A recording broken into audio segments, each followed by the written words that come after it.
Selamat siang, Bapak Ibu yang saya hormati, Pak Ketua, Pak Wakil Ketua ya hadir, teman-teman dosen. Jadi pada kesempatan ya saya mohon maaf karena sesi sebelumnya kebetulan ada keperluan mendesak, jadi saya tidak mengikuti. Nah, pada kesempatan ini saya ingin menyampaikan mungkin lebih ke praktis ya. Jadi saya hanya ingin sharing bagaimana implementasinya sebetulnya penyusunan kurikulum. Saya yakin betul bahwa tadi Prof. Uco dan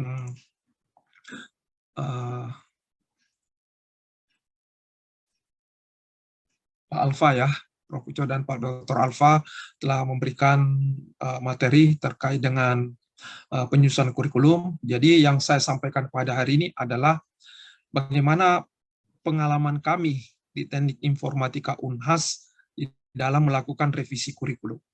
Ya, ini mungkin lebih praktis dan bisa dilihat kerangka berpikirnya yang paling penting sebetulnya.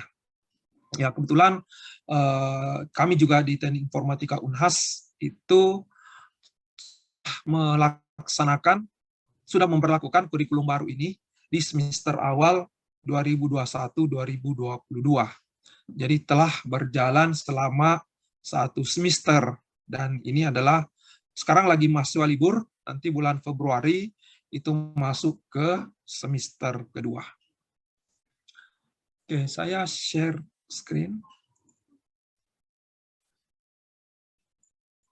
Ya, saya tidak membuat PowerPoint, tapi saya menjelaskan, mengambil bagian dari kurikulum ini untuk saya sampaikan pada hari ini.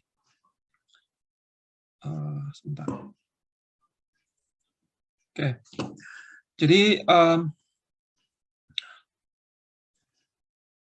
sama sebetulnya peraturan peraturan pemerintah atau SNDikti bahwa kita harus melakukan peninjauan kurikulum. Ya, jadi di kita itu kurikulum ditinjau setiap 5 tahun. Jadi program studi informatika ini bisa dilihat ininya ya, share screen-nya. Bisa kelihatan? Bisa kelihatan. Ya, oke, baik. Jadi program studi S1 informatika itu berdiri pada tahun 2008. Dan sampai saat ini kita telah melakukan 3 kali revisi kurikulum, yaitu 2011, 2016, dan 2021. Ya. Jadi kecuali dari 2008 ke 2011 ini 3 tahun, karena pada saat itu berlaku KBK, kurikulum berbasis kompetensi. Kemudian dari 2011 ke 2016 ini 5 tahun, kemudian dari 2016 ke 2021 itu 5 tahun. Jadi mulai semester awal 2021-2022 itu kita memperlakukan KPT 2021, kurikulum pendidikan perguruan tinggi berbasis outcome based education. Ya. Nah, ini mekanisme yang kami kembangkan di dalam melakukan penyusunan kurikulum yang kami adaptasi. Jadi sama tadi pertama adalah penetapan profil lulusan. Jadi ini yang sangat penting ya. Jadi penetapan profil lulusan ini itu diperoleh dari tracer study. Jadi inputnya adalah dari tracer study. Kalau misalnya kita sudah punya lulusan, itu kita melakukan tracer study, lulusan kita selama ini kerja di mana, gitu. Atau misalnya pengelompokan pekerjaan yang dilakukan oleh lulusan kita, itu tracer study. Kemudian kita juga melakukan analisis SWOT. Ya, apa sebetulnya kelebihan, ancaman ya, kemudian kekurangan dan kesempatan atau yang dimiliki oleh program studi. Ya, kalau kekuatan itu semuanya termasuk misalnya sarana prasarana, SDM dan sebagainya.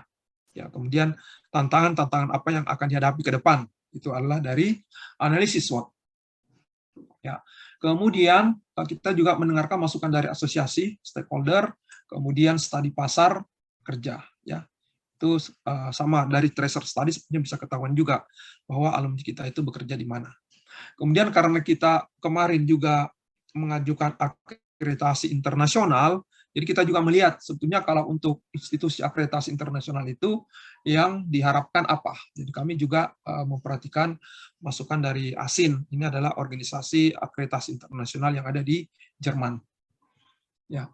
Nah, setelah kita dapatkan profil lulusan, baru kita turunkan menentukan capaian pembelajaran. Ya. CPL istilahnya. Jadi CPL ini bukan ditetapkan oleh mata kuliah, bukan. CPL itu ditetapkan oleh program studi, ya, capaian pembelajaran lulusan. Dan ini sebetulnya memiliki 4 aspek yang kita kenal dengan capaian pembelajaran lulusan pada aspek sikap, kemudian keterampilan umum, keterampilan khusus, dan pengetahuan. Nah, kalau dia aspek sikap dan keterampilan umum itu kita mengacu kepada SNDikti, ya. Karena itu Permendikbud terkait SNDikti telah diatur. Nah, nanti pada aspek pengetahuan dan keterampilan khusus, itulah yang harus kita rumuskan sendiri sesuai dengan keunikan daripada program studi yang kita miliki. Nah, setelah itu, ya tentunya untuk penyusunan capaian pembelajaran lulusan ini berasal dari deskripsi KKNI, kemudian dari dokumen pengembangan kurikulum berbasis KKNI Aptikom. Ya, ini untuk mengetahui sebetulnya menurut Aptikom itu untuk program studi teknik informatika itu apa CPL pada aspek pengetahuannya, apa CPL pada aspek keterampilan khususnya. Jadi makanya juga kita mengacu kepada buku dokumen pengembangan kurikulum yang dikeluarkan oleh Aptikom. Kita acu ya, kita referensi. Nah, setelah capaian pembelajaran lulusan kita temukan, baru kita tetapkan bahan kajian. Ya. Nanti ke bahan kajian itu baru kita membentuk mata kuliah, ada mata kuliah wajib, ada mata kuliah pilihan. Setelah itu masuk ke struktur kurikulum, masuk ke dokumen kurikulum. Ya. Oke. Nah, sekarang dari gambar ini sebetulnya yang sangat penting nanti yang saya perlihatkan bahwa CPL itu sangat penting. Kenapa? Karena itu yang akan kita ukur. Ya. Jadi capaian pembelajaran lulusan itu bukan cuma asal ditulis di buku kurikulum, tapi pembelajaran berbasis outcome itu harus diukur. Jadi mahasiswa itu sebetulnya bukan cuma nilai A, B, C, D, E, tetapi apakah mahasiswa itu sudah memenuhi capaian pembelajaran lulusan yang ditetapkan. Nah, nanti kita lihat benang merahnya bahwa CPL itu nanti ditumpangkan ke mata kuliah. Ya. Jadi semua CPL itu nanti dibebankan ke setiap mata kuliah. Nah, kalau ada mata kuliah yang tidak mendukung CPL, tidak usah diajarkan, tidak usah dimasukkan di kurikulum. Ya, jadi itu prinsip. Nanti saya perlihatkan di dalam dokumen ini. Sebetulnya buku kurikulumnya kita itu ada 200 halaman. Dari struktur awal, misalnya dari sejarah prodi dan sebagainya, itu ada 200 halaman, 200 lebih. Ini hanya bagian kurikulumnya yang saya cuplik, kemudian yang saya sampaikan pada kesempatan ini. Ya. Nah, ini pengembangan kurikulum, mekanisme, ya ini ada evaluasi, ini penjelasan saja ya, evaluasi SWOT, kemudian ada penyusunan draft, memperhitungkan Aptikom, kemudian ada ACM, kemudian ada kita interasin, ya, kemudian persetujuan senat, kemudian persetujuan senat pada tingkat Universitas Hasanuddin. Ini internal, ya. Jadi kalau misalnya kembali ke penamaan ya, jadi kita tidak terlalu pusing dengan namanya apa. Jadi di teknik karena di UNAS itu informatikanya ada di teknik, ya kita namakan teknik informatika. Tapi secara nasional sebetulnya itu di nomenklatur itu teknik informatika itu sama dengan informatika, sama dengan ilmu komputer, rujukannya adalah ke computer science yang ada di ACM. Ya, jadi kita tidak mempersoalkan lagi dia namanya informatika, dia namanya teknik informatika, dia namanya ilmu komputer, itu sama. Rujukannya adalah ACM computer science. Ya. Makanya di Unhas ini tadinya ada ilmu komputer di MIPA. Jadi ada teknik informatika di Fakultas Teknik, ada ilmu komputer di Fakultas MIPA. Nah, 2 tahun lalu ilmu komputer yang ada di MIPA itu sudah diubah namanya, sudah diubah menjadi sistem informasi. Ya, karena tidak boleh ada prodi teknik informatika, ada juga prodi ilmu komputer, tidak boleh, karena itu prodi yang sama. Oke. Nah, sekarang misalnya pelibatan pemangku kepentingan, ya ini ada pimpinan institusi, dosen, mahasiswa, tenaga pendidikan, kemudian pelibatan pemangku kepentingan eksternal, itu lulusan, sama, kita melibatkan lulusan, kemudian pengguna lulusan, kemudian organisasi profesi Aptikom, kemudian pakar, ya itu hari kita mengundang dari Universitas Indonesia untuk memberikan masukan terkait dengan struktur kurikulum. Kemudian beberapa kegiatan yang dilakukan di dalam kurikulum. Jadi ini penyusunan kurikulum itu sebetulnya tidak bisa dilakukan instan, tidak bisa 1-2 hari, ya. Jadi kita melakukan kurikulum proses revisi kurikulum itu dimulai dari tahun 2019. Jadi 2019 ini beberapa kegiatan saja yang saya sampaikan. Kemudian dari 2020 sampai kemudian kita berlakukan pada semester awal 2020-2021. Ya. Kemudian penyesuaian kurikulum dengan perkembangan teks dan sebagainya. Oke. Nah, sekarang pertama kita seperti tadi di struktur di bagian kotak yang saya tunjukkan, pertama adalah kita menetapkan profil lulusan. Ya.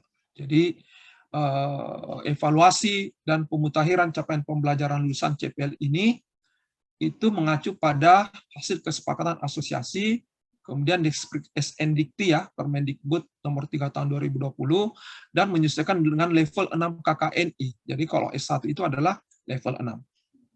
Nah, kami memutuskan untuk menetapkan profil lulusan itu seperti ini. Ya, jadi ada 3 profil lulusan yang kami tetapkan. Pertama adalah IT profesional atau profesional di bidang IT. Ya, kemudian yang kedua adalah IT entrepreneur, pengembang wirausaha dalam bidang IT. Kemudian yang ketiga adalah IT advanced learner, pembelajar berkelanjutan pada bidang ilmu IT. Kebetulan alumni kami itu banyak yang melanjutkan studi ke S2. Jadi kita salah satu profil lulusan itu adalah IT advanced learner. Nah, nanti kita harus tentukan sendiri, misalnya dengan kondisi kita di sana itu alumni kita itu apa profilnya, apa profil lulusannya. Jadi profil lulusan ini sebetulnya bukan pekerjaan, ya, tetapi dia adalah profesi yang dilakukan oleh lulusan kita. Jadi misalnya kita definisikan bahwa ya, yang mana yang dimaksud dengan profesional bidang IT? Profesional IT adalah para pekerja dalam bidang profesi IT, meniti karir pada organisasi proses tertentu dan seterusnya. Nah, profesi nanti contoh profesi ini adalah baru di sini. Contoh profesi ini adalah misalnya software programmer, network administrator, graphic designer, database administrator. Ini pekerjaan-pekerjaannya. Tapi profil lulusannya itu adalah kita sebut dengan IT profesional. Ya. Kemudian yang kedua adalah IT entrepreneur. Ya, jadi pengembang wirausaha dalam bidang IT, karena banyak juga alumni yang membuat usaha, banyak juga alumni yang mengembangkan software house dan sebagainya. Ya, jadi untuk profil lulusan terkait dengan IT entrepreneur itu membangun usaha mandiri dengan memanfaatkan kreativitas dan inovasi khususnya dalam pemanfaatan teknologi IT. Contoh profil ini adalah software house atau usaha startup lainnya. Kemudian yang ketiga adalah ITL, Advanced IT Advanced Learner, pembelajaran berkelanjutan. Jadi ini kepada individu-individu yang melakukan proses pembelajaran baik secara formal maupun melalui pendidikan khusus dalam bidang industri. Ya, ini sebetulnya adalah untuk mewakili lulusan yang melanjutkan studi. Ya, jadi ada 3 profil lulusan yang kami tetapkan. Pertama adalah IT profesional di bidang IT, kemudian IT entrepreneur, kemudian IT advanced learner atau pembelajar berkelanjutan. Oke. Nah, setelah itu baru kita menetapkan capaian pembelajaran. Nah, sekarang kami melakukan pendekatan berbeda. Jadi ini normat pendekatan normalnya dulu. Ya. Nah, sekarang untuk CPL, jadi kita sudah punya profil lulusan. Nah, sekarang CPL itu kan ada 4 aspek di CPL. Ada aspek sikap dan keterampilan umum. Nah, seperti yang saya sampaikan tadi, bahwa untuk sikap dan keterampilan umum, itu kita ambil saja dari SNDikti, Permendikbud nomor 3 tahun 2020, pada level 6 KKNI. Di situ ada 10 aspek sikap. Ini sama. Jadi aspek sikap ini itu berasal dari Permendikbud. Kemudian aspek keterampilan umum, sama, kita ambil juga dari Permendikbud. Ini sampai dengan KU 9. Jadi ada 9 keterampilan umum. Nah, ketika masuk ke aspek pengetahuan dan keterampilan khusus, nah inilah yang kita tentukan sendiri, menyesuaikan dengan profil tadi. Ya, menyesuaikan dengan profil lulusan yang telah kita tetapkan. Karena inilah yang menjadi penciri program studinya kita. Ya, jadi kita tidak bisa mengikut-ikut ke prodi lain menetapkan pengetahuan, keterampilan keterampilan khususnya apa tidak. Jadi untuk aspek pengetahuan dan keterampilan khusus kita harus tetapkan sendiri. Ya. Nah, kita bisa mengacu ke Aptikom. Setelah itu kita tambahkan di prodinya kita itu apa keunikannya, atau di prodinya kita itu profil lulusannya kemana penekanannya. Ya. Nah, dari sini kami menetapkan 4 capaian pembelajaran lulusan pada aspek pengetahuan. Jadi kita sebut PE1, menguasai konsep dasar pengetahuan dan seterusnya. PE2 adalah menguasai pengetahuan luas arsitektur komputasi. Kemudian PE3 mengetahui prinsip pengetahuan kewirausahaan. Ya. Karena tadi ada profilnya itu adalah ada entrepreneur, maka di aspek pengetahuannya itu ada benang merah ke sana. Kemudian P4 adalah menguasai metode ilmiah melaksanakan penelitian ilmiah mengarah pada pengembangan teori. Ya, karena ini tadi di profil lulusan itu ada yang lanjut studi, ada pembelajaran learning, lanjut studi. Jadi kalau kita bisa melihat pengetahuan ini, PE1 dan PE2 ini ke umum, ya, ketiga tadi profil lulusan, yang ini ke profil lulusan yang terkait dengan entrepreneur, yang ini adalah profil lulusan yang terkait dengan pembelajaran lanjut, yaitu benang merahnya. Nah, kemudian keterampilan khusus, nah ini juga kami tetapkan sendiri yang menjadi penciri di prodi kami. Pertama adalah mampu menyelesaikan masalah teknologi informasi komunikasi dengan keahlian kecerdasan buatan, robotika, dan multimedia. Ya.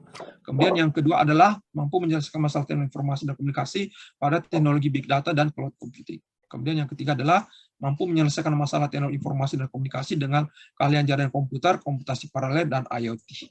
Kebetulan di kurikulumnya kita itu ada 3 konsentrasi. Ya, konsentrasi pertama adalah kecerdasan buatan, konsentrasi kedua adalah big data dan cloud computing, dan konsentrasi ketiga adalah IoT. Jadi di keterampilan capaian pembelajaran keterampilan khusus itu kita mengacu ke sana. Oke. Nah, sekarang dari sini kita sudah lihat lengkap, ya. Jadi kalau saya kembali ke atas, ini kita sudah menetapkan capaian pembelajaran lulusan, di mana CPL aspek sikap dan aspek keterampilan umum itu mengacu kepada Permendikbud Nomor 3 Tahun 2020 atau ke SNDikti, ya. Dan aspek pengetahuan itu kita tetapkan sendiri, kami tetapkan sendiri sesuai dengan profil lulusan. Ya, demikian pula dengan aspek keterampilan khusus kami tetapkan sendiri sesuai dengan penciri di program studi kami.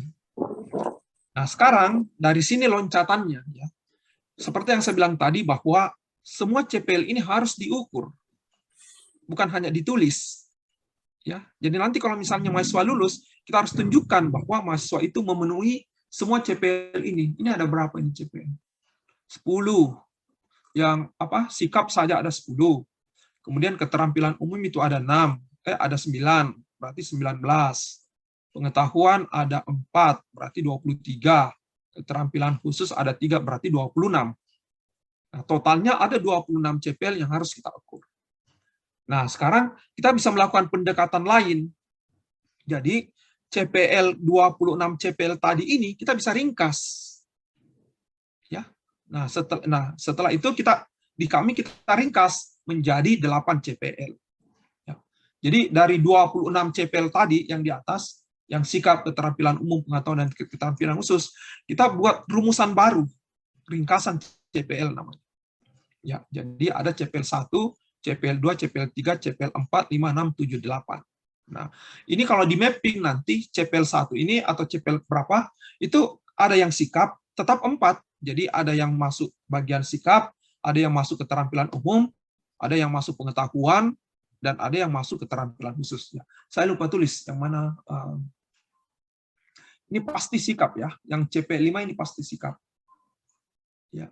Tapi yang jelas dari 8 CPL ini, itu dua yang sikap, 2 yang oke. Nanti saya kasih lihat mappingnya.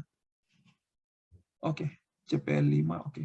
Jadi yang saya mau sampaikan di sini adalah dari 26 CPL tadi ini kami meringkas menjadi 8 CPL. Oke. Ke-8 CPL itu mewakili 4 kelompok tadi, sikap, keterampilan umum, pengetahuan, dan keterampilan khusus. Nah, setelah itu kita harus membuat mappingnya. Ini yang paling penting. Jadi langkah berikutnya adalah membuat mapping dari ringkasan CPL ke sumber CPL yang 26 tadi. Ya. Jadi CPL 1 sampai dengan CPL 8 ini yang kami ringkas. Ini CPL 1 sampai dengan CPL 8. Ya. Kemudian ini CPL yang lengkap tadi, yang dari SNDikti S01 sampai dengan KK3 yang sebanyak 26. Ini harus di mapping supaya tidak hilang itu yang CPL tadi. Jadi CPL 5 itu ternyata yang kami punya CPL 5 itu mappingnya adalah ke sikap 1, sikap 2, dan sikap 3. Kemudian CPL 6 itu mappingnya ke sikap 4, sikap S06, S07. Ya, dan seterusnya. Kemudian CPL 8, ini juga karena ini CPL 8 itu menyadari sifat dinamis dan perkembangan serta menghormati adanya perbedaan-perbedaan sudut pandang baik dalam hal kepercayaan, budaya, ide, dan hasil karya abadi. Ya, ini pasti menyangkut sikap. Jadi mappingnya ini ke S1. Ini juga mappingnya ke sikap 02. Ini juga mappingnya ke sikap 03. Jadi kita menentukan hubungan antara CPL yang kita ringkas dan CPL lengkapnya. Ya, ini semua mapping-mappingnya. Nah, kemudian kita buat lagi mapping dari CPL yang kita ringkas tadi ke profil lulusan yang kita punya. Ya kan? Seperti yang saya sebutkan tadi bahwa lulusan itu harus memenuhi CPL yang kita tetapkan. Jadi 8 CPL ini kita mapping ke profil lulusan yang 3 tadi. Ini profesional IT, ini technopreneurship, ini pembelajaran lanjut. Nah, pembelajaran lanjut itu mappingnya misalnya ke CPL mana. Nah, kenapa menarik ini? Kenapa mudah? Karena nanti yang kita ukur yang 8 ini. Tidak perlu lagi kita ukur yang 26. Oke? Jadi yang kita ukur nanti yang 8 ini. Yang kita tumpangkan di mata kuliah yang 8 ini. Bukan lagi yang 26. Jadi tidak banyak CPL yang harus kita ukur nantinya. Ya, nanti di RPS juga yang kita tumpangkan yang 8 ini, bukan lagi yang 26. Makanya perlu ada pemetaan. Ya, jadi setelah kita ringkas menjadi 8 CPL, kita buat pemetaannya, pemetaan ringkasan CPL dengan sumber CPL. Ya. Nah, setelah itu kita kembalikan pemetaan CPL ke profil lulusan. Ya. Ke profil lulusan. Nah, oke, setelah itu ya sudah, berarti kita selesai untuk urusan CPL. Kita sudah mendapatkan mapping antara ringkasan CPL dengan profil lulusan. Nah, nanti kita lihat lagi dari CPL ke mata kuliah, itu juga harus ada. Oke, kemudian struktur kurikulum, kami membuat struktur kurikulum seperti ini, mata kuliah wajib dan 146 SKS. Mata kuliah wajib itu 119 SKS, mata kuliah pilihan 27 SKS, kemudian totalnya 14 SKS, 146 SKS, kemudian distribusinya maksimal 20 SKS per semester. Ya, kemudian inilah struktur mata kuliah yang ada. Ya, jadi semester 1 19 SKS, kemudian ya sebelum saya lupa, jadi di struktur kurikulum kita mulai dari 2016 sampai dengan mulai kurikulum 2016 dan kurikulum 21 itu tidak lagi dipisah antara teori dan praktikum, ya, karena kami memahami bahwa praktikum itu adalah salah satu metode pembelajaran. Jadi tidak ada lagi namanya mata kuliah praktikum pengantar teknologi informasi, praktikum apapun. Jadi kita gabung dalam satu mata kuliah, sehingga di kurikulum itu kita tinggal bisa misalnya pengantar dasar pemrograman komputer. Oh, ini 3 SKS. Dia adalah praktek 1 SK, teori kelas 2 SKS, praktek 1 SKS. Totalnya adalah 3 SKS. Ya, jadi kita definisikan bahwa untuk mata kuliah dasar pemrograman komputer itu totalnya 3 SKS. Dari 3 SKS ini 2 SKS teori, 1 SKS praktek. Ya, nanti kita bisa diskusikan lebih lanjut yang itu. Dan seterusnya kita bisa lihat, ya. Nah, kemudian di sini kita kebetulan di semester 6. Semester 6 itu peminatan seperti tadi di di keterampilan khusus ada Nah, di peminatan ini ada 3, ada Big Data dan Cloud Computing, itu di semester 6. Ada peminatan kecerdasan buatan dan robotika, kemudian ada peminatan Internet of Things. Ya. Kemudian di semester 7 itu mata kuliah pilihan, praktek dan KKN. Semester 8, seminar proposal, hasil dan skripsi. Nah, ini sebetulnya mata kuliah non tatap muka. Jadi bukan ditawarkan di semester 8, ditawarkan di setiap semester. Jadi mahasiswa bisa mengambil kapan saja. Kemudian ini mata kuliah pilihan yang ada, dan seterusnya. Oke. Nah, setelah itu, nah yang paling penting lagi adalah kita harus membuat pemetaan dari mata kuliah ke CPL. Ya, kita harus membuat bahwa CPL-CPL ini ditumpangkan kemana. Ini sangat penting karena inilah yang memberikan benang merah ke RPS.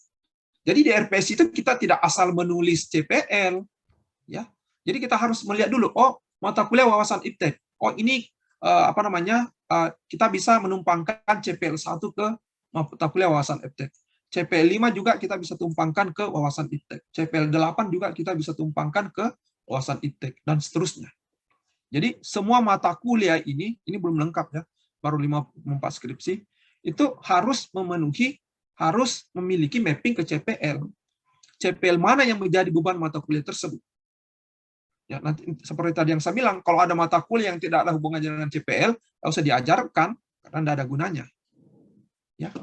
Nah, sekarang dan seterusnya misalnya adalah saya kasih contoh sama ya semua. Jadi semua mata kuliah ini ya saya kemarin cropnya cuma sampai 54 ya. Jadi ada ya pokoknya semua mata kuliah wajib dan pilihan itu harus di-mapping ke CPL. Nah, CPL yang mana? Kami CPL yang 8, bukan lagi yang 26. Ya, karena kami telah mapping tadi CPL 8 ini ke CPL 26. Jadi yang selanjutnya yang kami pakai di RPS dan seterusnya yang diukur itu adalah CPL hasil ringkasan. Ya. Nah, ini kemudian dan seterusnya. Oke, misalnya keamanan digital ya. Keamanan digital itu kami tumpangkan di sini CPL 1. Kemudian kami tumpangkan juga CPL 3. Kemudian kami tumpangkan juga CPL 5. Jadi ada 3 CPL yang dibebankan kepada keamanan digital. Jadi mata kuliah keamanan digital ini nanti materi-materinya harus didesain untuk mengukur 3 CPL yang tadi. Ya. Nanti itu tercermin di RPS-nya. Nah, ini contoh RPS ya. Jadi RPS keamanan digital ya. Mungkin ada beberapa kode yang salah. Nah, sekarang yang paling penting adalah kita lihat di CPL-nya. Nah, sekarang CPL 1. Jadi, capaian pembelajaran lulusan yang dibebankan kepada mata kuliah keamanan digital adalah CPL 1, CPL 3, dan CPL 5. Nah, di sini tadi sama. Ya. Jadi, keamanan digital itu adalah CPL 1, CPL 3, dan CPL 5. Nah, ini muncul di RPS. Karena CPL inilah yang dibebankan kepada mata kuliah keamanan digital. Nah, kalau kita lihat RPS-nya, nah, capaian pembelajaran mata kuliah keamanan digital itu adalah CPL 1, memiliki dasar pengetahuan teknik informatika yang meliputi dan seterusnya. Ya, CPL 3 mampu mengaplikasikan pengetahuan bidang teknik informatika dan seterusnya. CPL 5 mampu menyelesaikan tugas-tugas dalam tanggung jawab profesi dan menggunakan prinsip etika.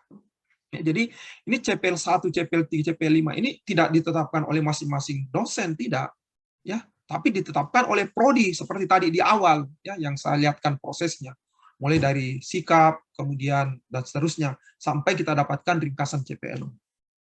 Ya, nah sekarang CPMK, ya, jadi CPMK itu spesifik ke mata kuliah ini yang berkaitan dengan CPL. Ya, jadi CPMK itu misalnya setelah mengikuti mata kuliah keamanan digital, mahasiswa mampu mengetahui prinsip-prinsip dasar keamanan digital.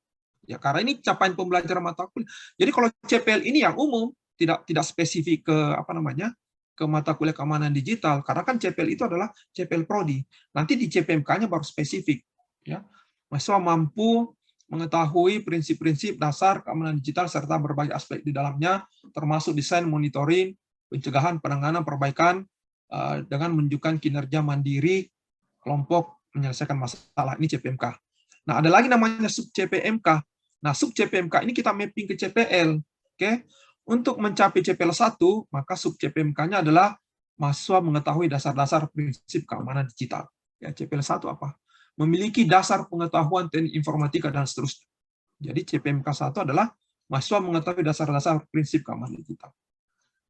CPL 3. CPL 3 adalah mampu mengaplikasikan pengetahuan. Nah, kita lihat sub CPMK-nya.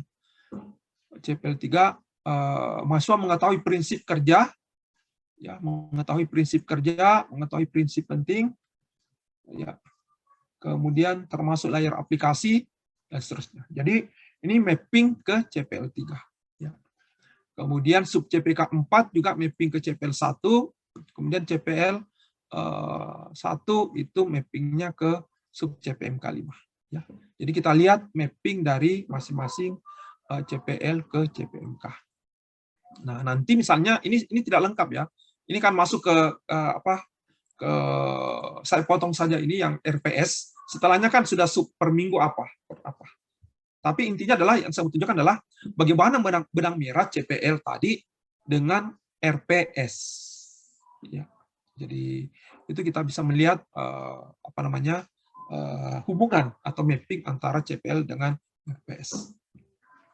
Nah, selesai sampai di sini. Berarti kita tinggal melaksanakan mata kuliah, kemudian nanti kita bisa di dalam implementasinya nanti kalau kita mengajar, seperti tadi Prof. Uco juga sampaikan, bahwa kalau kita melakukan tes kepada mahasiswa, kita harus tahu yang diukur itu CPL yang mana. Jadi misalnya kita melakukan kuis. Berarti kalau kuis itu untuk mengukur apa? Oh, mengukur CPL 1. Ya sudah. CPL 1 itu apa? Berarti terkait dengan CPMK 1. Ya, itu adalah mengetahui dasar-dasar prinsip keamanan digital. Jadi paling kita membuat soal misalnya jelaskan dan sebagainya. Nah, setelah itu misalnya mid test atau tugas, yang mana kita mengukur CPL 3. Ya, berarti kan CPL 3 itu ini kita ukur dengan mid test. Ya, misalnya. Nah, berarti pertanyaan kita itu terkait dengan aplikasi-aplikasinya. Ya. Kemudian misalnya final test, kita untuk mengukur CPL 5. Ya, CPL 5. Misalnya untuk final test. Atau tugas, terserah. Jadi tidak harus ada mid test, final test. Ya. Jadi, ujian tes-tes yang kita lakukan itu harus ditargetkan. Mengukur CPMK mana? Oh, mengukur CPMK 1-2. Oh, berarti terkait dengan CPL 1. Oke. Tapi yang paling inti sebetulnya, supaya tidak terlalu membingungkan, yang perlu kita pahami saja dulu sampai saat ini adalah benang merah dari CPL dengan RPS yang tadi. Ya. Jadi apa yang saya sampaikan di sini itulah menunjukkan bagaimana tadi penyusunan profil lulusan. Dari profil lulusan itu adalah capaian pembelajaran, mengikuti SNDT. Setelah itu kami ringkas supaya tidak terlalu banyak kita ukur. Ya. Setelah itu ringkasan CPL itu kita mapping kembali ke CPL secara umum. Kemudian ringkasan CPL itulah kita mapping ke setiap mata kuliah. Ringkasan CPL itu kita bebankan ke setiap mata kuliah. Itu nyambung. Ya. Kemudian tambahan sedikit terkait dengan bagaimana desain kurikulum kita mengakomodasi Merdeka Belajar. Ya. Jadi kami mendesain kurikulum yang tidak bergantung sama sekali dengan adanya kebijakan Merdeka Belajar. Ada atau tidaknya Merdeka Belajar tidak ada pengaruhnya terhadap kurikulum yang kita desain. Bagaimana caranya? Nah, tadi yang saya sampaikan bahwa di semester 6 itu kita membuat konsentrasi. Ya. Jadi semester 1 sampai 5, kemudian di semester 6 itu kita membuat 3 peminatan. Ada namanya Big Data dan Cloud Computing, ada kecerdasan buatan robotika, ada IoT. Itu. Nah, dengan adanya Merdeka Belajar, kita nyatakan bahwa Merdeka Belajar itu adalah konsentrasi baru. Ya. Jadi konsentrasi baru yang setara dengan tadi. Jadi sekarang ini di kurikulum 2020, di kurikulum baru 2021, kami memiliki 4 konsentrasi. Ya, jadi konsentrasi Big Data, kecerdasan buatan, IoT, dan Merdeka Belajar. Artinya apa? Mahasiswa diberikan izin untuk mengikuti Merdeka Belajar ketika di semester 6. Tidak boleh mahasiswa ikut Merdeka Belajar dari semester 1 sampai 5. Alasannya apa? Bahwa mata kuliah di semester 1 sampai semester 5 adalah mata kuliah wajib kompetensi minimum bagi mahasiswa program studi informatika yang harus diambil di prodi sendiri. Nah, nanti di semester 6 mereka memilih konsentrasi, terserah. Mau ambil big data, mau ambil kecerdasan buatan, mau ambil IoT, atau mau ambil merdeka belajar. Nah, ketika mereka mengambil merdeka belajar, maka nanti program-program yang diambil di luar itu disetarakan dengan mata kuliah pilihan yang ada. Ya, jadi tidak ada penyetaraan mata kuliah merdeka, tidak ada penyetaraan program merdeka belajar dengan mata kuliah wajib, tidak ada.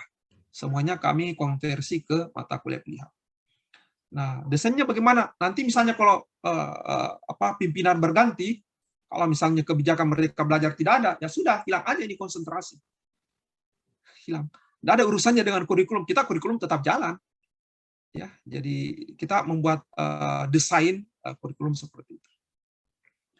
Oke, saya kira itu mungkin 40 menit lewat. Kalau ada yang mau ditanyakan, nanti saya kasih beberapa komentar terkait dengan struktur kurikulum yang telah kita desain. Tapi dalam konsep yang saya sampaikan ini, intinya adalah ini tidak rumit.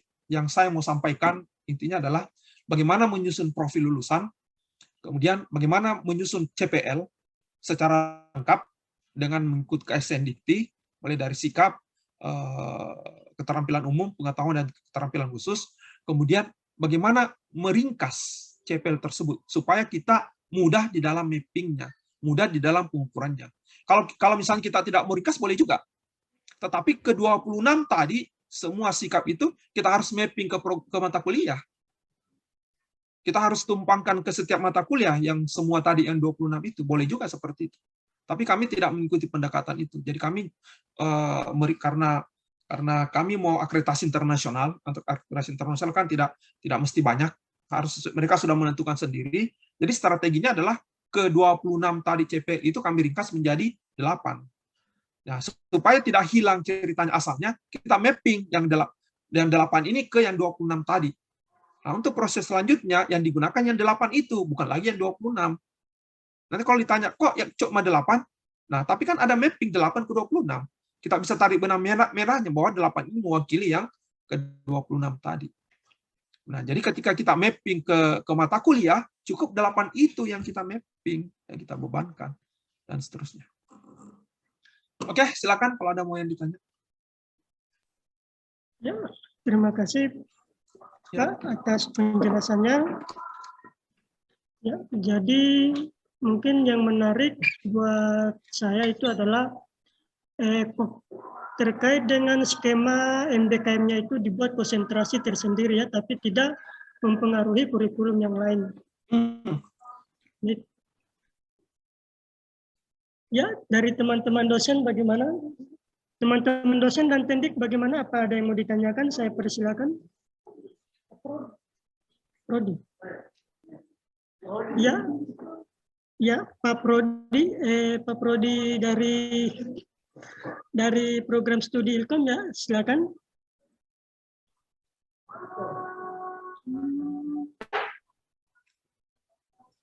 Kayaknya skema begini juga bagus kita.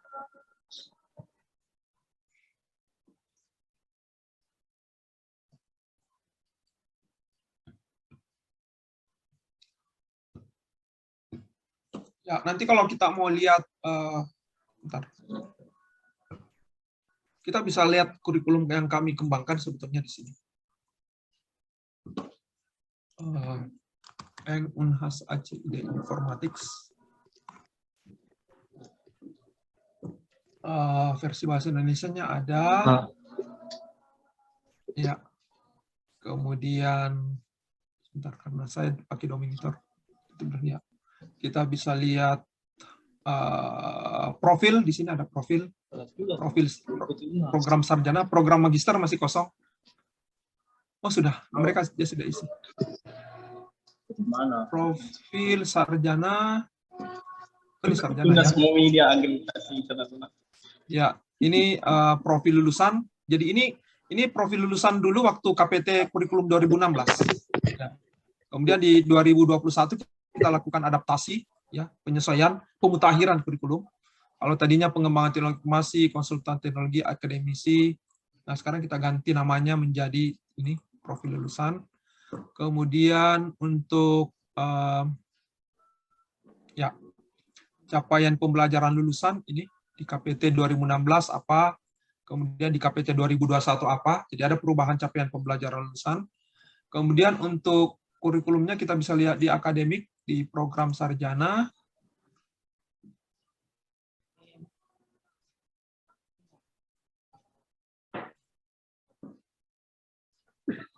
Ya, ini ada KPT 2021, KPT 2026. Kalau KPT 2016 ini yang sudah lewat. Kemudian yang berlaku sekarang adalah KPT 2021. Jadi struktur mata kuliahnya, mata kuliah yang ditawarkan apa, ya. Kemudian kita lihat RPS yang kami sebut untuk disampaikan kepada mahasiswa itu disebut dengan apa namanya, dokumen handbook. Jadi ini ada, kalau kita klik misalnya ke apa, Semarang, komputer arsitektur, ya. Jadi mahasiswa bisa tahu. Tapi ini berbahasa Inggris yang ini. Kita sebut modul handbook. Modul handbook di sini ada intinya sama tadi, ada CPL, ya. Jadi modul ada intended learning outcome ini adalah CPL. Jadi untuk mata kuliah arsitektur mata kuliah komputer arsitektur ini itu prasyaratnya adalah digital system, kemudian CPL-nya ada CPL 145, kemudian CPMK, CLO ini adalah CPMK, kemudian asesmen yang dilakukan, bagaimana mengukurnya. Jadi CLO1 itu quiz, midterms, kemudian CLO2, macam-macam. Seperti itu. Jadi ini bisa, kita sudah menentukan bagaimana mengukur CPMK1, bagaimana mengukur CPMK2, bagaimana mengukur CPMK3. Ya, bisa dilihat. Kita bisa, ini dibuka ke publik untuk dilihat. Silakan saja. Oke, silakan Pak kalau ada yang mau bertanya. Ya. Pak Sofyan, ya silakan bertanya. Dari Kaprodi Ilmu Komputer. Baik, terima kasih atas kesempatannya. Yang saya mau pertanyakan di sini tentang Merdeka Belajar.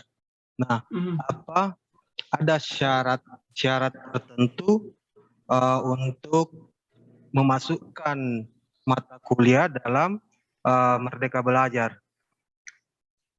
Kemudian, bagaimana cara konversi nilai mahasiswa apabila mahasiswa magang di mitra atau di industri dan kita ingin mengkonversi nilai mata kuliahnya ke kurikulumnya kita yang ada di STIMIK. Terima kasih, Pak. Ya, baik, terima kasih. Oke. Sebentar.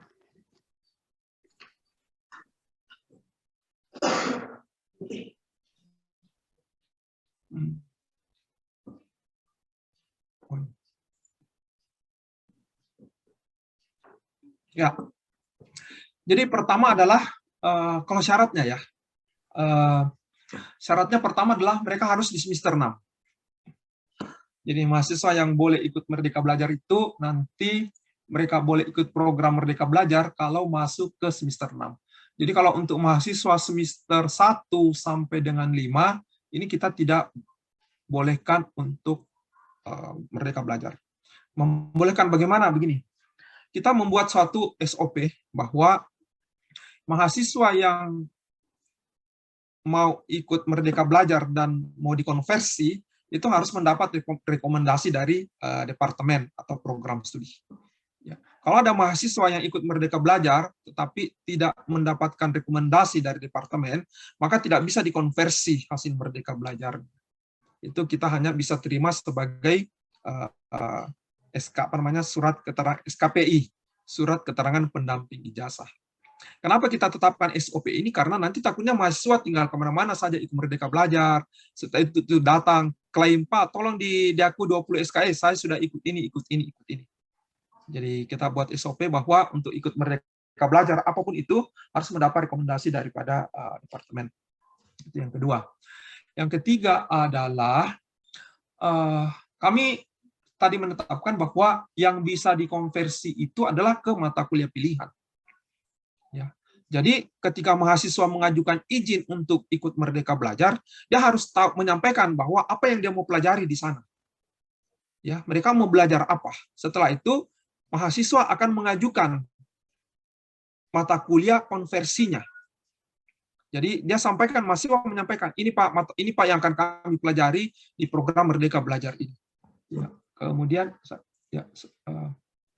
setelah itu mahasiswa mengusulkan mata kuliah apa saja konversinya berdasarkan CPL-nya. Jadi capaian pembelajaran mata kuliah itu kan ada. Kita sampaikan ke mahasiswa. Nah, mahasiswa akan melihat, oh berarti program magang Merdeka Belajar saya itu mirip-mirip CPL-nya dengan mata kuliah ini. Sehingga dia mengusulkan bahwa program Merdeka Belajar yang saya mau ikuti, tolong nanti dikonversi dengan mata kuliah ini. Dia ajukan misalnya sampai 20 SKS. Nah, setelah ada usulan begitu, kita lihat lagi, departemen melihat, betul enggak program Merdeka Belajar yang mereka ikuti itu setara dengan ini, dengan mata kuliah ini. Kalau misalnya tidak, itu kalau kita tidak harus 20 SKS. Ya, karena maksimum 20 SKS. Tetapi kalau misalnya mata kuliah yang ditawarkan itu memang sejalan, CPL-nya sejalan dengan program Merdeka Belajar yang mereka ikuti, ya kita konversi ke 20 SKS. Ya, karena persoalannya begini, tadi Prof. Ucok juga sudah mendengarkan bahwa kalau misalnya program Merdeka Belajar 20 SKS itu diterima gelondongan. Tinggal dikasih saja CPL-nya atau kompetensinya. Ya, cuma persoalannya sekarang bahwa kami tidak bisa menginput nilai ke PD Dikti kalau tidak dikonversi ke mata kuliah yang kita punya. Itu persoalannya. Jadi saya setuju misalnya kalau ada mahasiswa ikut Merdeka Belajar 20 SKS yang dimasukkan ke transkripnya adalah apa yang diikuti di sana. Ya oke, tidak perlu dikonversi lagi, tidak perlu dicari kesetaraan mata kuliahnya. Tapi itu sekarang tidak bisa masuk ke nilai sinkronisasi nilai ke PD Dikti, tidak bisa. Karena harus ada mata kuliah yang di PD Diktinya, harus ada mata kuliah konversinya. Ya, jadi kami juga tetap mengkonversi kalau misalnya ada mahasiswa yang pergi Merdeka Belajar, kami konversi ke mata kuliah yang ada di kurikulum, baru kita update nilainya. Nah, saya kasih contoh ini yang paling banyak. Kalau kita di bidang informatika itu yang paling banyak kan Merdeka Bangkit. Ya. Jadi program Merdeka Bangkit itu kita sudah beberapa tahun ini ikut. Saya kasih lihat dulu.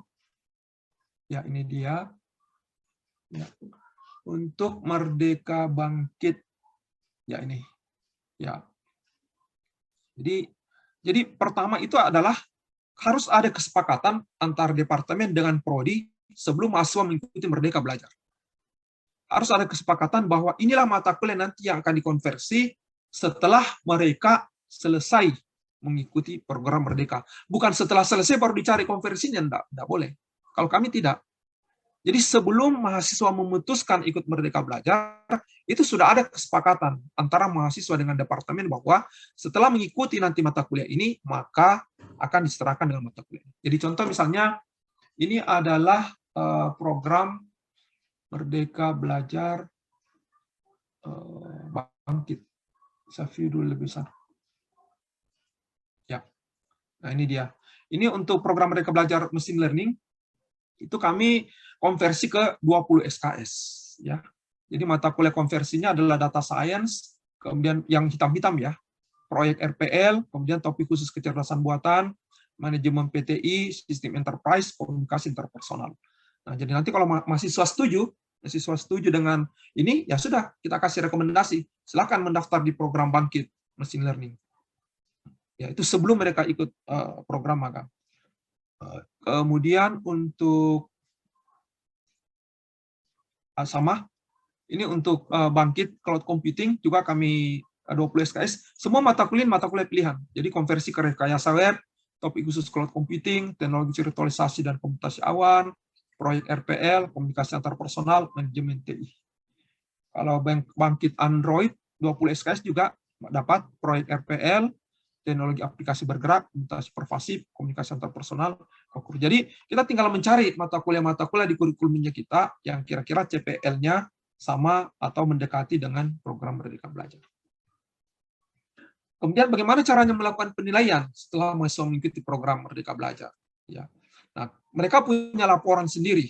Mereka punya laporan sendiri dari sana. Ya, tetapi karena kemarin kami setelah mereka menyampaikan laporan, kami melakukan satu tahapan presentasi. Ya, karena nilai yang mereka berikan itu informasi bagi kami masih kurang, sehingga kita berikan kesempatan mahasiswa untuk menjelaskan apa yang mereka kerja selama mengikuti magang. Baru kita memberikan penilaian. Ya, seperti itu. Jadi intinya adalah pertama untuk mengikuti program Merdeka Belajar itu harus semester 6 di Unhas ya, di Informatika Unhas. Yang kedua adalah sebelum mengikuti program Merdeka Bangkit, mahasiswa harus mendapatkan rekomendasi daripada departemen atau program studi. Yang ketiga adalah harus ada kesepakatan antara departemen dengan program studi dengan mahasiswa terkait dengan mata kuliah apa saja nantinya yang akan dikonversi atau disetarakan setelah mahasiswa mengikuti program Bangkit. Ya, itu mekanisme yang kita lakukan. Ya, terima kasih penjelasannya, Pak. Bagaimana Pak Sofyan? Ada yang mau ditanyakan lagi? Cukup? Oke, terima kasih. Ini Pak, saya mau bertanya ini. Pertanyaan saya adalah yang pertama, terkait kebijakan MBKM itu kan 3 semester. Itu yang pertama. Nah, sementara yang di sini itu kan yang dijelaskan itu hanya 1 semester. Itu pertanyaan pertama. Pertanyaan kedua, ingin mempertajam penjelasan yang tadi. Bagaimana misalkan tadi cara mengukur MBKM yang mereka ambil itu, mata kuliah MBKM sudah ada kontrak antara mahasiswa dengan departemen. Kemudian apabila di lapangan tidak mencapai semua mata kuliah yang sudah dikontrak itu bagaimana? Ya, oke. Jadi pertama ini kalau di kita itu untuk di luar ya. Ini kan program di luar kampus ini. Jadi program Merdeka Belajar itu di semester 6 dan semester 7. Jadi di semester 6 dan semester 7 itu ada program Merdeka Belajar. Jadi mereka boleh untuk program di luar kampus itu kan mereka bisa mengambil sampai 40 SKS. Jadi 2 semester itu 40 SKS. Itu boleh. Nah, yang kedua adalah ya itu tadi kita kalau mahasiswanya misalnya di sana mengikuti program Merdeka Belajar, terus nilai yang mereka terima ada fail-nya juga, misalnya tidak lengkap, ya kita juga bisa fail, kita bisa tidak luluskan juga di mata kuliah yang dikonversi. Jadi intinya begini, hak konversi itu ada di departemen. Departemen yang menentukan mata kuliah apa yang kita mau setarakan dengan program Merdeka Belajar. Berapa SKS yang sesuai dengan program Merdeka Belajar yang mereka ikuti. Penilaiannya juga boleh ditentukan sendiri oleh departemen. Ya, jadi bagi kami itu, kami memandang itu fleksibel. Meskipun misalnya pemerintah bilang bahwa gelondongan harus lulus semua, ya itu dari sisi pemerintah. Tapi dari sisi kita juga punya merdeka di dalam mengatur. Jadi kita tidak merasa terbebani, kita tidak merasa terikat dengan Merdeka Belajar. Mereka mahasiswa Merdeka Belajar, kita juga merdeka di dalam SOP yang kita gunakan. Ya. Kalau misalnya nanti kita mahasiswa menyampaikan laporan, kita lihat, wah ini kan dari laporanmu ini, bagian ini bagus, tapi bagian ini jelek. Oh, berarti untuk mata kuliah ini kamu tidak bisa lulus, ya boleh saja. Tapi apakah itu masih bisa disebut MBKM kalau tidak cukup 20 SKS itu? Iya, tidak apa-apa, kan MBKM tidak harus 20 SKS, maksimum 20 SKS. Ya, terima kasih Pak. Ya.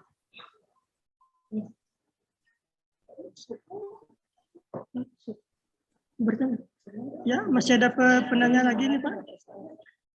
Saya persilakan pada Pak James Batbunda untuk mengajukan pertanyaan. Tapi begini Pak. Suara. Supriyadi atas waktu yang disiapkan untuk bertanya ke Pak Dr. Anil. Pak ingin ditanyakan tentang bobot SKS yang ditempatkan pada tiap mata kuliah.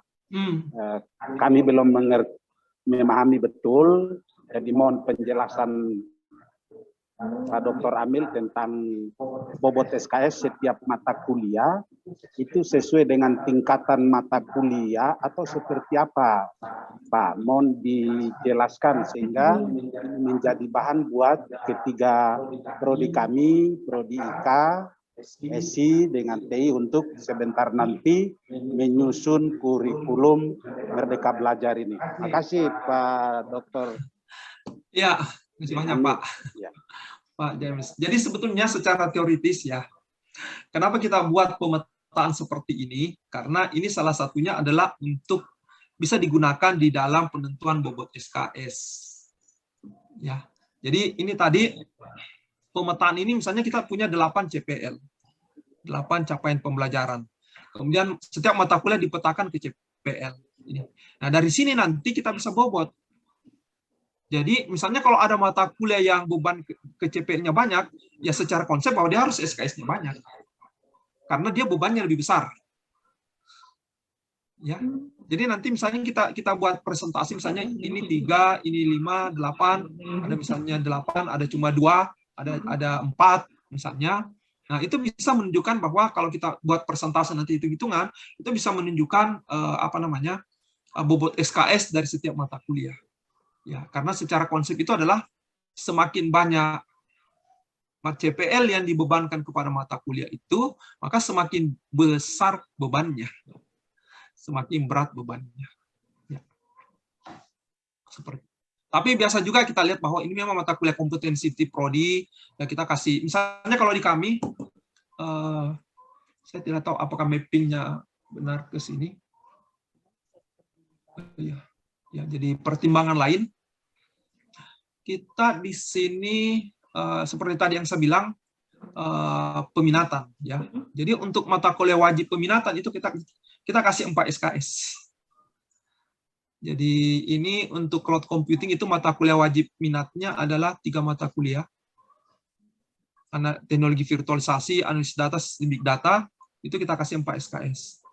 Kemudian untuk peminatan kecerdasan buatan itu adalah mata kuliah wajib pilihannya adalah ini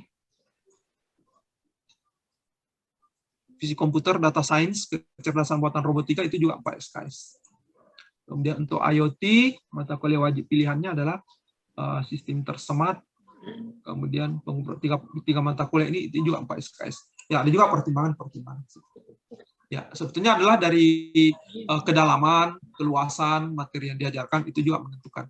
Tapi kalau mau dihitung-hitung secara rumus sih harusnya ada hubungan antara CPL yang dibebankan ke mata kuliah dengan bobot SKS. Itu saja, Pak. Ya, Pak Jan, sebagaimana? Baik, terima kasih. Terima kasih, Dr. Amil. Ya, dari teman-teman dosen yang lain atau tendik, apa masih ada yang mau diajukan pertanyaan? Ini Pak, saya mau tanya yang terakhir kalau tidak ada yang lain. Ini terkait dengan mata kuliah. Misalnya kami punya dosen itu disekolahkan lanjut.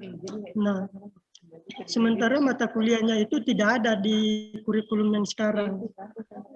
Nah, itu kami berpikir, bisakah itu dimasukkan secara langsung atau memang harus kita turunkan dari CPL? Mata kuliah itu kan nanti diturunkan dari CPL ya. Dari CPL untuk mendeteksi apakah itu dibutuhkan atau tidak, atau hanya tinggal langsung dimasukkan saja. Ya. Jadi sebentar. Oke. Jadi secara legal, secara konsep tidak boleh kita menambah-nambah mata kuliah setiap saat. Ya, tidak bisa kita misalnya ada dosen yang pergi tugas belajar pulang, dia butuh mata kuliah ini kita tambahkan. Jadi bukan berdasarkan kebutuhan dosennya. Nah, makanya itu mata kuliah itu direview setiap 5 tahun atau 4 tahun paling cepat. Kenapa? Karena harus dievaluasi ketika ada lulusannya. Tidak boleh ada lulusan yang berbeda mata kuliah yang dilulusi dalam satu kurikulum. Tidak boleh. Ya, jadi tidak, misalnya kurikulum ini 2021 berlaku sampai ini. Itu misalnya tiba-tiba di tengah jalan kita mau menambahkan mata kuliah, berarti kan, apalagi kalau itu menjadi mata kuliah wajib, berarti kan lulusan pada kurikulum yang sama akan berbeda mata kuliah yang dilulusi. Itu tidak boleh. Ya, jadi kita tidak bisa di tengah jalan tiba-tiba menambah mata kuliah, misalnya karena ada dosen yang baru, itu tidak bisa. Jadi dalam satu siklus kurikulum digunakan selama 4 tahun. Kenapa 4 tahun? Karena kan ditargetkan 4 tahun sudah ada lulusannya, baru ditinjau kembali. Itu konsepnya. Jadi kalau di kita itu memang, kalau saya sampaikan di sini, itu ketat untuk pemberlakuan kurikulum. Jadi itu sampai harus ada persetujuan senat fakultas, kemudian ada persetujuan senat universitas, baru kita bisa berlakukan itu kurikulum. Ya. Kalau misalnya pemutahiran RPS itu bisa dilakukan setiap tahun, karena kan setiap semester ganjil RPS. Tapi kalau kurikulum itu enggak bisa. Ya. Harusnya. Begini Pak, saya ingin mempertajam lagi. Oke, kalau memang per semester tidak bisa, tapi kami lakukan per 5 tahun, ya. Nah, per 5 tahun itu nanti akan dimasukkan mata kuliah yang bersangkutan yang sesuai dengan bidang minatnya. Apakah itu langsung akan dilakukan perubahan serentak pada saat itu? Kan nanti pada 5 tahun itu kan pasti ada semester yang lain juga yang sudah lanjut, misalnya yang belum programkan. Apakah itu akan diganti secara keseluruhan, kurikulum itu akan berlaku dan membatalkan kurikulum yang sebelumnya? Kurikulum ya? Ya, betul. Ya. Kurikulum. Ya betul. Jadi ketika kita melakukan revisi kurikulum itu harus secara keseluruhan, bukan cuma satu-satu ditambahkan. Jadi kita harus dalam 5 tahun itu kita review kembali profil lulusan, penetapan capaian pembelajaran, kemudian struktur mata kuliah, itu harus dilakukan secara keseluruhan. Semua dalam struktur kurikulum mulai semester 1 sampai semester 8 sampai mata kuliah pilihan, itu harus ditinjau semuanya. Bukan cuma asal menambah mata kuliah baru. Jadi pertimbangan memasukkan mata kuliah itu pertama ya betul tadi dari profil lulusan, dari CPL. Kemudian yang kedua adalah mata kuliah itu dibutuhkan. Ya, kayak gitu. Jadi pertimbangan dosen itu terakhir, bukan di awal ya. Jadi tadi Prof. Uco juga sudah sampaikan bahwa sekarang dibalik.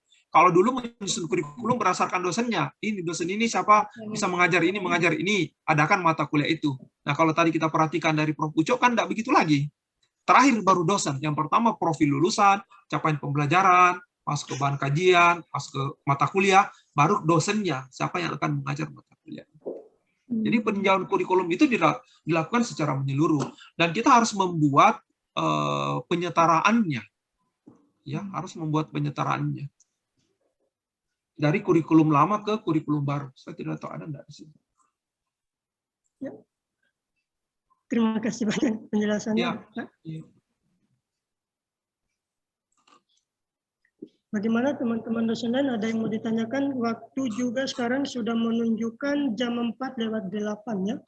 Waktu Indonesia Timur, waktu Indonesia Barat berarti jam 14:08. Bukan, jam 5, jam 3 dia Indonesia. Jam 14 Indonesia Tengah. Ya, bagaimana? Sudah tidak ada pertanyaan lagi? Sudah tidak ada, kan sudah pergi. Ya, terima kasih banyak Pak, karena sudah tidak ada lagi yang bertanya. Jadi mungkin akan, maaf Pak, ini terkait kegiatan besok ini, pendampingan ini bagaimana Pak? Tetap jam 10 ya Pak? Dari jam 10 Indonesia Timur, jam 8 Indonesia Barat. Mungkin besok jam 9 saya masih bisa ikut. Mungkin besok untuk awal ya, jam 9 mungkin kalau ada waktu saya langsung kasih dulu feedback terkait dengan draft kurikulum yang sudah dikirimkan ke saya. Setelah itu nanti kita lanjutkan untuk menyusun, memperbaiki. Bisa kita lihat contoh yang saya berikan. Seperti itu. Jadi besok mungkin di awal sebelum kita memulai workshopnya, saya akan kasih feedback dulu terkait dengan draft kurikulum Teknik Informatika yang telah dikirimkan ke saya. Ya, ini juga bisa mungkin menjadi pertimbangan bagi prodi lain. Jadi ada beberapa susunan mata kuliah yang saya rasa kurang tepat di dalam penyajian semesternya ya. Kemudian ada juga SKS yang belum mengikuti SNDikti dan sebagainya. Itu mungkin besok saya kasih feedback jam 9 ya di awal. Oh ya, terima kasih banyak Pak atas waktunya hari ini serta semua materi dan penjelasannya. Ya, sangat bermanfaat buat kami dan mudah-mudahan para dosen yang menyimak ini kita bisa terapkan untuk penyusunan kurikulum berikutnya. Sekali lagi saya ucapkan terima kasih banyak atas semua waktu dan materi serta ilmunya yang sudah di-sharing pada siang hari ini. Jadi Pak, termasuk juga saya ucapkan terima kasih pada para undangan yang sudah hadir, yang masih ada di ruang Zoom. Ya, saya kira waktunya. Saya ingatkan yang belum mengisi absensi kehadiran, ya saya persilakan untuk mengisi absensi kehadiran. Ya. Baik Pak, terima kasih banyak. Wassalamualaikum warahmatullahi wabarakatuh. Oke, baik. Saya pamit ya. Sampai ketemu besok. Terima kasih. Terima kasih banyak Pak. Kami sore. Selamat.